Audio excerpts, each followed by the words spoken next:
नमस्कार, मैं हूं वंदना पांडे और आप देख रहे हैं के न्यूज इंडिया। बुलेटिन की शुरुआत करने से पहले एक नजर सुर्खियों पर। देहरादून के झंडे जी के आरोहण में आस्था का सैलाब, गुरु भक्ति में रंगी संगत, जयकारों से गूंज उठा दरबार साहिब। 23 मार्च को धामी सरकार के 3 साल पूरे, प्रदेश भर में जन सेवा थीम के तहत आयोजित होंगे कार्यक्रम। देहरादून में मुख्यमंत्री धामी भी करेंगे संबोधित।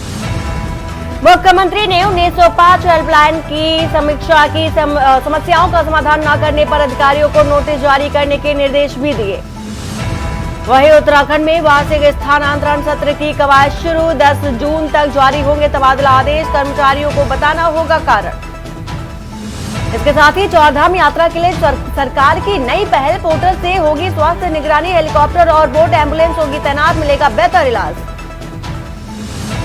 अल्मोड़ा के 36 से अधिक गांव में पेयजल का संकट, बेमियादी धरने पर ग्रामीण और व्यापारी अनिश्चितकालीन धरने पर बैठे। देख रहे हैं के न्यूज, खबरों का सारथी। और देहरादून से खबर, जहां पर धामी सरकार के 3 साल पूरे होने पर सेवा, सुशासन और समर्पण के 3 साल पूरे हो चुके हैं। खबर आपको बता रहे हैं देहरादून से, जहां पर धामी सरकार के 3 साल पूरे हुए हैं। सेवा, सुशासन और समर्पण के 3 साल पूरे हो चुके हैं। धामी सरकार की कई बड़ी उपलब्धियां रही, समान नागरिक संहिता, महिलाओं को 30% क्षैतिज आरक्षण का लाभ भी दिया, सशक्त भू कानून, भूमि के अवैध कारोबार पर भी प्रहार किया, धर्मांतरण विरोधी कानून पर जोर दिया, जबरदस्ती पर रोक भी लगाई है, नकल विरोधी कानून, पारदर्शी परीक्षा के हक में दंगारोधी कानून, संपत्तियों की सुरक्षा का कवच सहित कई ऐसे बड़े कार्य पुष्कर सिंह धामी की ओर से किए गए हैं।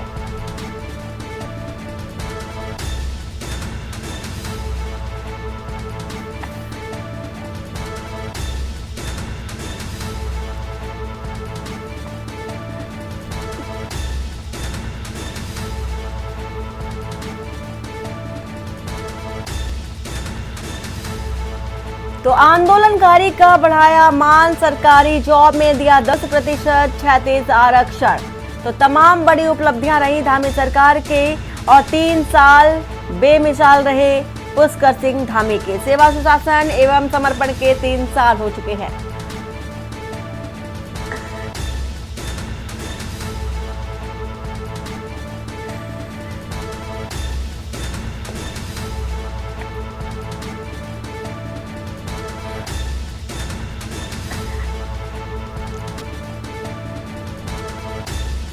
तो धर्मांतरण विरोधी कानून, जोर जबरदस्ती पर रोक लगाई, साथ ही साथ नकल विरोधी कानून, पारदर्शी परीक्षा के हक में रहा।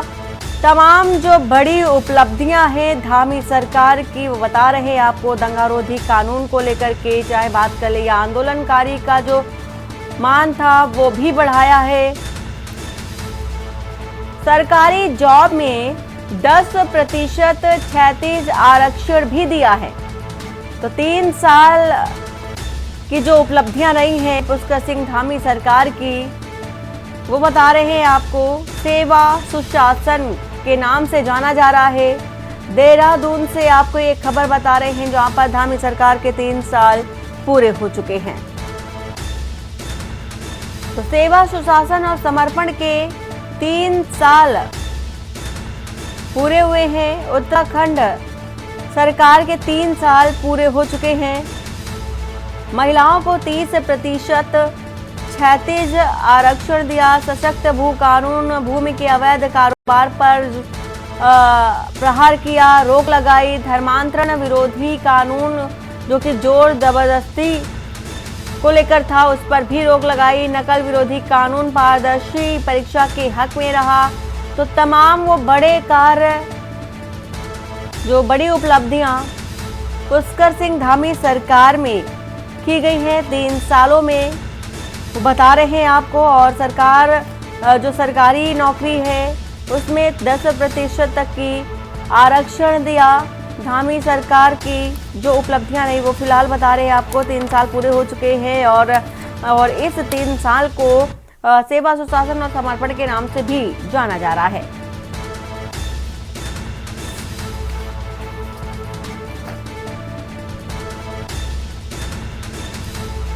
तो स्थानीय सरकार को लेकर के बात, चाहे यूसीसी की बात कर ले, यूसीसी को लेकर के भी एक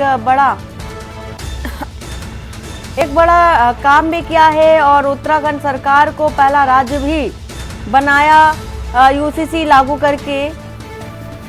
इसके साथ ही साथ धामी सरकार ने युवाओं के लिए खास तौर पर जोर दिया, चाहे वो बात रोजगार की हो या अन्य क्षेत्र की बात हो। साथ ही महिलाओं को लेकर अगर बात करें तो महिलाओं के लिए 10% तक की आरक्षण देने की सुविधा भी की, 36 आरक्षण दिया गया। किसानों को लेकर के भी कई अहम कदम उठाए और गवर्नमेंट जॉब की अगर बात कर ले तो उसमें भी 10% तक की जो आरक्षण है, 36 आरक्षण जिसे कहा जाए, वो भी दिया है।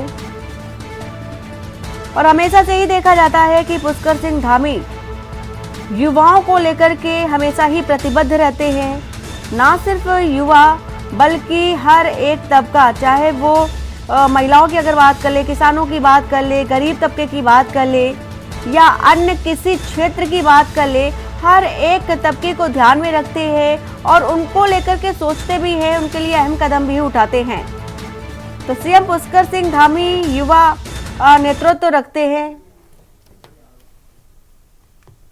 देहरादून से आ रही है खबर इस वक्त, जहां पर नवरात्र में होगा धामी कैबिनेट का विस्तार और उत्तराखंड में संभावित दावेदारों में भी बड़ी बेचैनी देखी जा रही है। सीएम धामी आज लौट सकते हैं दिल्ली से उत्तराखंड। मंत्री पद से संभावित दावेदारों का इंतजार और बड़ा है। भाजपा सूत्रों के अनुसार कैबिनेट विस्तार से पहले का आवंटन 30 से 32 वरिष्ठ कार्यकर्ताओं की सूची भेजी गई। कई महत्वपूर्ण पदों पर दायित्व खाली है।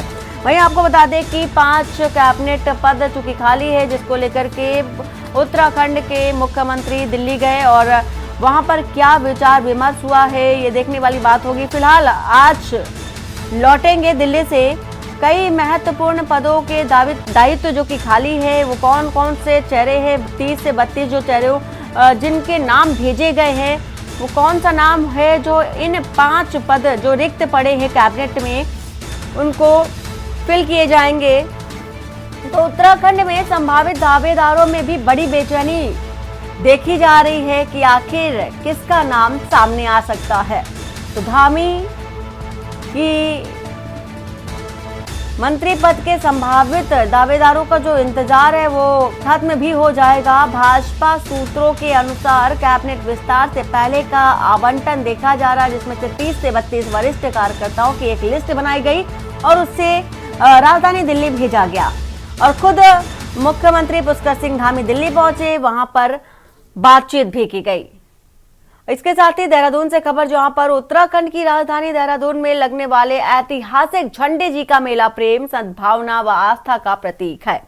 यह हर साल होली के 5 दिन बाद से शुरू होता है, जिसमें देश विदेश से हजारों श्रद्धालु पहुंचते हैं। वहीं आपको बता दें कि श्री गुरु राम राय दरबार में हर वर्ष होली के 5वें दिन झंडे जी के आरोहण के साथ ऐतिहासिक मेला भी शुरू हो जाता है। वहीं श्री महंत देवेंद्र दास जी महाराज ने मीडिया से बात की और बताया कि श्री झंडे पर शीश नवाने से सभी की जो मन्नतें हैं वो पूरी होती हैं।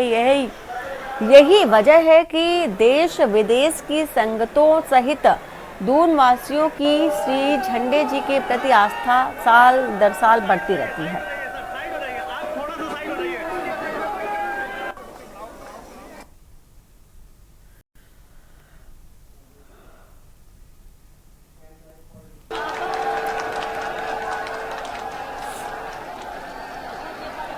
और वहीं देहरादून में श्री गुरु राम राय दरबार साहिब पर हर साल आयोजित होने वाले झंडा जी मेले का शुभारंभ हो गया है।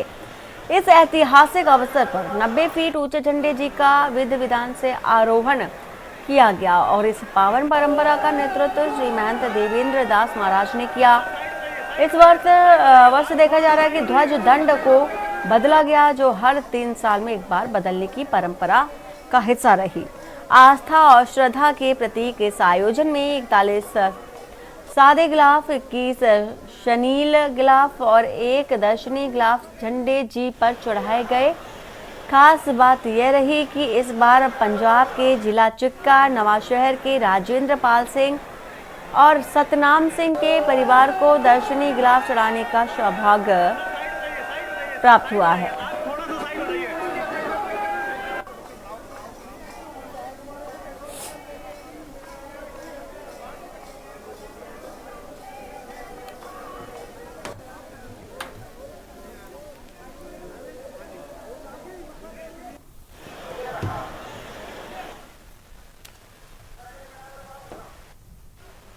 और वही विकासनगर अंतर्गत चौकराता स्थित चिरमिरी टॉप में वन पंचायतों के सुदृढ़ीकरण और वनाग्नि आपदा सुरक्षा व रोकथाम को लेकर के वन पंचायत सम्मेलन 2025 का आयोजन किया गया।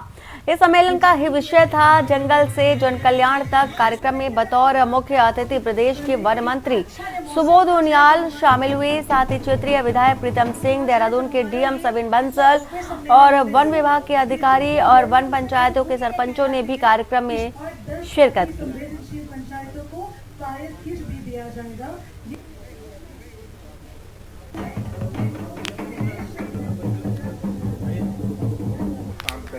तो निश्चित है राजस्व विभाग से जहां पर आपको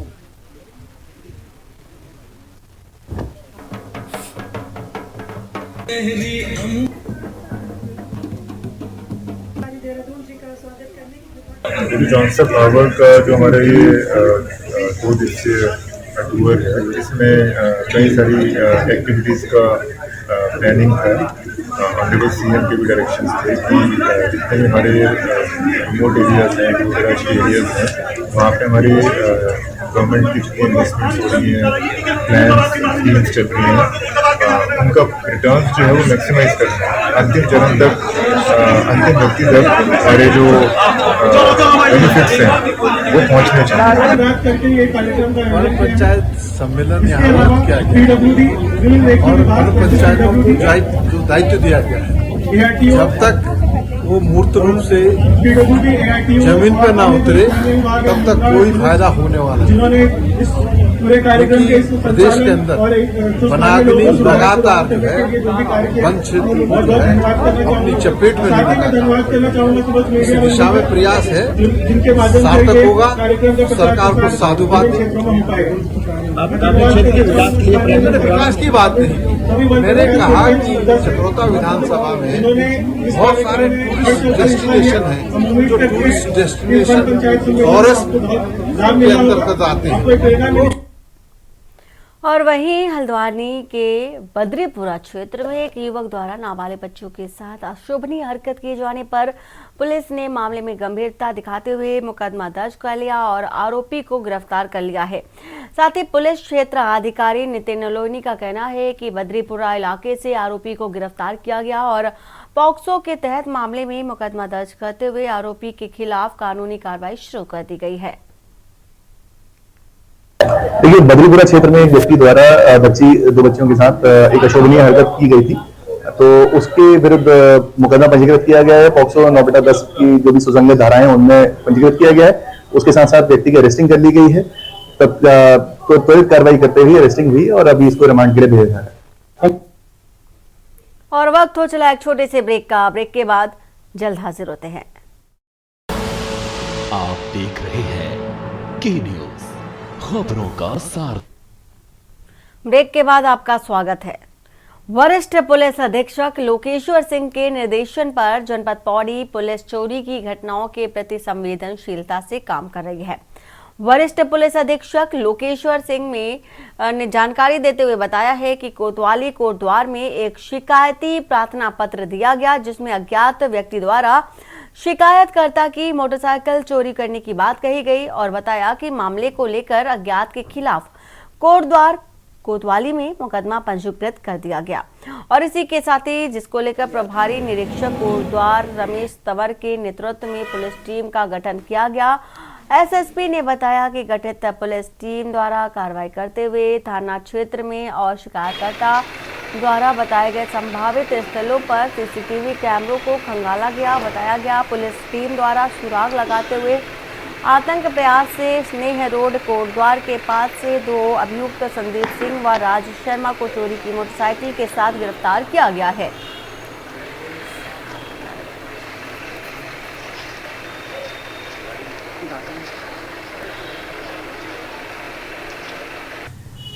थाना कोटद्वार पुलिस की टीम के द्वारा 2 शातिर वाहन चोरों को गिरफ्तार किया गया है।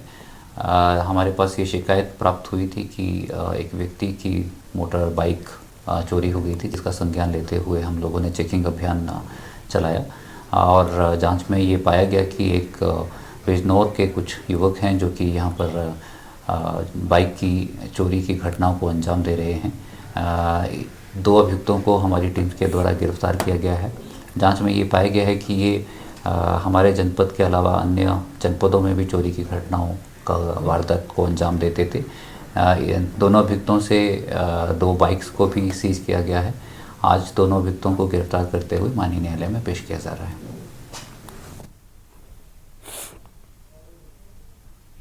और हरिद्वार जेल में बंद पूर्व विधायक कुमार प्रणव सिंह चैंपियन को जमानत मिलने के बाद आज रिहा कर दिया गया। 15 फरवरी को जेल में तबीयत बिगड़ने के बाद उन्हें हरिद्वार जिला अस्पताल में भर्ती कराया गया था, जहां उनका इलाज चल रहा था। जमानत के बाद जरूरी कागजी प्रक्रिया पूरी होते ही उन्हें रिहा कर दिया गया। अब सबकी नज़र इस पर है कि क्या वे सीधे अपने रंग महल जाएंगे या फिर किसी अन्य अस्पताल में भर्ती होंगे। उनकी रिहाई के बाद समर्थकों में जबरदस्त उत्साह देखने को मिल रहा है।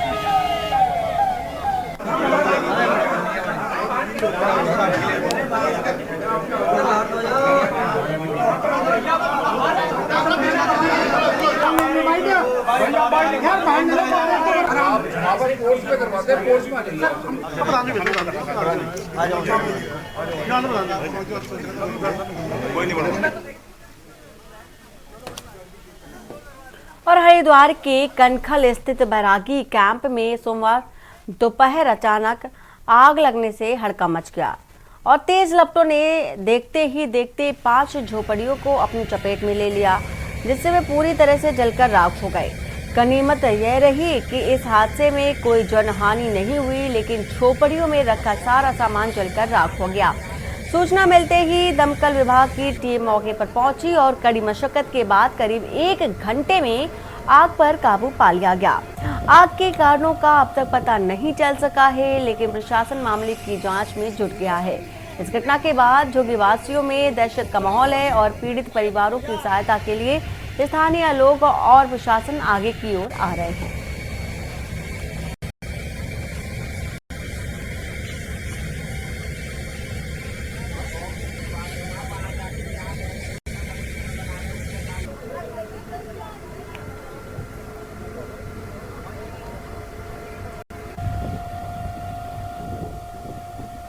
आखिरकार आज विधायक प्रदीप बत्रा और पत्रकारों के बीच सुलह हो गई।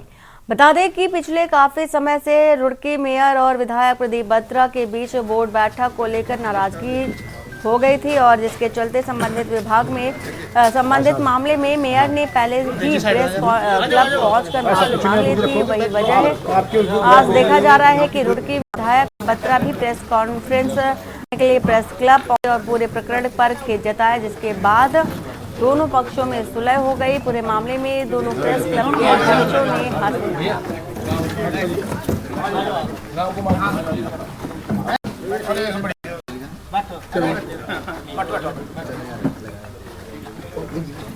आज पत्रकारों के बीच में प्रेस क्लब भवन पे नगर विधायक प्रदीप बत्रा जी पहुंचे हैं और जो बोर्ड बैठक के दौरान एक विवाद हुआ कि भाई पत्रकारों को कवरेज करने से रोका गया था, उसको लेकर विधायक पहले भी आए थे, आज पुनः आए हैं। उन्होंने कहा है कि भाई पत्रकार उनके भाई भी हैं, उनके मित्र भी हैं। उनकी ऐसी मंशा नहीं थी कि भाई पत्रकारों से उनका द्वेष रखना, उन्हें करना।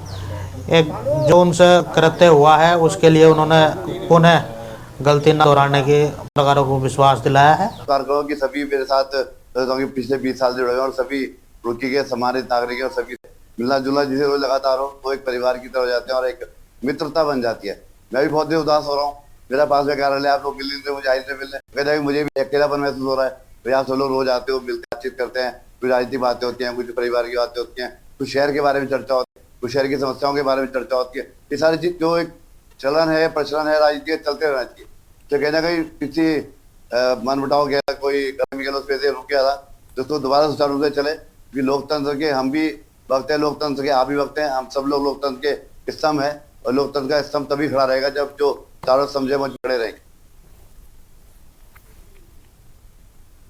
और खबर पड़ यहाँ पर लैंसडाउन विधानसभा क्षेत्र के रेड़खी खाल ब्लॉक के चौकड़ी गांव में एक दुखद खबर देखी गई। और जम्मू कश्मीर कारगिल में पोस्ट ड्यूटी में तैनात 5वीं गढ़वाल राइफल्स के लॉन्स नायक रोबिन सिंह बिस्ट को ड्यूटी के दौरान ब्रेन स्ट्रोम के कारण उनका बीते 14 दिनों से चंडीगढ़ कमांड हॉस्पिटल में उपचार चल रहा था। बीते मंगलवार सुबह 5 बजे के करीब अंतिम सांस ली और रखड़ी खाल के चौकुड़ी के रहने वाले रॉबिन सिंह बिस्ट का पार्थिव शरीर देर रात 1 बजे उनके पैतृक गांव पहुंचा। पूर्व जिला पंचायत सदस्य शालिनी बलूनी ने बताया कि रॉबिन सिंह बिस्ट उनके साथ स्कूल के सहपाठी थे और बताया कि वे पढ़ाई में बहुत अच्छे थे और उनकी मंशा थी कि वह सेना में ज्वाइन। शालिनी बताते हैं कि उनकी इस खबर से क्षेत्र में शोक की लहर फैल गई है।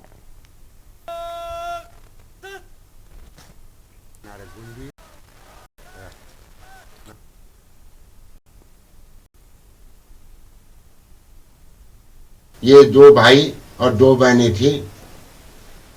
एक भाई की शादी हो रखी है और दोनों बहनों की शादी भी हो रखी है। इनकी सगाई अगले महीने थी। बट में ये 5 गढ़वाल राइफल में थे और कारगिल में तैनात थे। कारगिल बॉर्डर पर इनको ब्रेन स्टॉर्म की बीमारी थी, जिसके कारण ये वेस्टर्न कमांड में गए, चंडीगढ़ में भर्ती हुए थे। 14 दिन तक हॉस्पिटल में रहे और कल 9 बजे के करीबन इन्होंने अंतिम सांस कमांड हॉस्पिटल में ली और 1 बजे के करीबन इनका पार्थिव शरीर इनके गांव चौकड़ी पहुंचाया गया। वहीं रुद्रपुर में बिना मान्यता चल रहे मदरसों के खिलाफ प्रशासन ने सख्त रुख अपनाते हुए कई मदरसों को सील कर दिया है। एसडीएम मनीष बिष्ट के नेतृत्व में अलग अलग टीमों का गठन कर यह कार्रवाई की गई। शांति व्यवस्था बनाए रखने के लिए पुलिस क्षेत्राधिकारी प्रशांत कुमार की अगुवाई में भारी पुलिस बल तैनात रहा। एसडीएम ने कहा कि पूरे प्रदेश में अवैध रूप से संचालित मदरसों को लेकर के जाँच की जा रही है और इसी के तहत यह कार्रवाई की गई है। और जब कागज पूरे हो जाएंगे तो हम चलवाएंगे। अरे महाराज, इसका रिन्यूअल होता होगा, वैलिडिटी होती होगी, वो ठीक। हाँ, तो रिन्यूअल करा। ये तीसरा मदरसा है जिसकी हमने जांच की है। इस मदरसे के कुछ कागज हमें ठीक मिले, लेकिन कुछ कागजों में कमी पाई गई है और मदरसे के जो संचालक हैं उनके द्वारा ये कहा गया है कि 1 हफ्ते के समय के अंदर वो सारी कमियां पूरी करके प्रशासन को प्रस्तुत कर देंगे। वहीं ग्राम प्रधान ने पंचायत सचिव पर सड़क निर्माण के नाम पर 9 लाख से अधिक राशि ग्राम निधि से गलत तरीके से निकालने का आरोप लगाया। वहीं मामले की शिकायत जिला पंचायत राज अधिकारी से की गई। साथ ही प्रधान संगठन के बैनर तले ग्रामीणों ने ब्लॉक में धरना दिया। बता दें कि रुड़की ब्लॉक की ग्राम पंचायत किशनपुर जमालपुर के ग्राम प्रधान प्रवीण बानो के खिलाफ कुछ लोगों के द्वारा की गई शिकायतों के बाद उनका निलंबन किया गया। वहीं मामले में सुप्रीम कोर्ट ने 7 मार्च को उनके पक्ष में फैसला सुनाया। ग्राम प्रधान प्रतिनिधि मोहम्मद तहसीन के अनुसार 8 और 9 मार्च को अवकाश था और उसके बावजूद उनके द्वारा कोर्ट के आदेश ग्राम पंचायत अधिकारी और एडीओ पंचायत को व्हाट्सएप के माध्यम से भेजकर दिए गए। साथ ही एडीओ ने फोन पर वार्ता कर जानकारी भी दी। अधिकारियों की मनमानी नहीं चलेगी, अधिकारियों की मनमानी। देखिए, ये तो जांच का विषय है। जांच जो अधिकारी हैं वो जेई को ले जाएंगे, साथ में जांच करेंगे, उसका कागजों का निरीक्षण होगा। उसी के बाद जिम्मेदार अधिकारी, कर्मचारी, जेई या कोई भी जब काम हो रहा होता है तब तो मौके पे नहीं जाते, क्यों ये लापरवाही की जाती है? जो बाद में जांच हो गई, जांच भी पता नहीं कब की कहाँ पहुंच जाती है, होती है कभी भी नहीं। आप अगर हम इस विषय की बात करें अभी, तो इस विषय में तो अभी कंप्लेंट अभी आई है और अभी कल ही कंप्लेंट आई है, तो जांच होने के बाद ही मैं उस बारे में कुछ कह पाऊंगा। देखिए, आज हरिद्वार जिले में चाहे ब्लॉक कोई सा भी विभाग हो, हरिद्वार जिले की जनता की भोली भाली जनता की कमाई खून पसीने की जो कमाई है उसे लूटने में लगा गया। यहाँ भी एक ये भ्रष्टाचारी का एक बड़ा मामला सामने आया, जिसे लेकर आज यहाँ के प्रधान किशनपुर के यहाँ धरने पर हम सब लोग हैं, भारतीय किसान यूनियन क्रांति, वहाँ पे जो काम किया गया वो सब फर्जी और मजदूर 52 मजदूर उन्होंने दिखाए, 52 जबकि 400 मीटर रोड है, 400 मीटर सीमेंटेड रोड में 52 मजदूर एक दिन में लगा देंगे उसे। ऐसा है, ये ब्लॉक रुड़की का एक ग्राम पंचायत किशनपुर जमालपुर है, वहाँ प्रधान निर्वाचित हैं परवीन बानो, मतलब मेरी पत्नी। तो वो अभी गई हैं वैसे यहाँ से। क्या था कि प्रधान पद को लेकर उच्च न्यायालय में वाद चल रहा, तो इस बीच में चूँकि वाद चलते हुए अपील के दौरान 1.5-2 महीना पहले यहाँ ब्लॉक की तरफ से उप प्रधान के नाम खाता ट्रांसफ़र कर दिया। हालांकि जो समस्त चार्ज है वो ग्राम प्रधान परवीन बानो के पास ही है। और बुलेटिन फिलहाल इतना ही। बाकी की खबरों के लिए बने रहिए आप के न्यूज़ इंडिया के साथ। नमस्कार। आप देख रहे हैं के न्यूज़, खबरों का सारथी।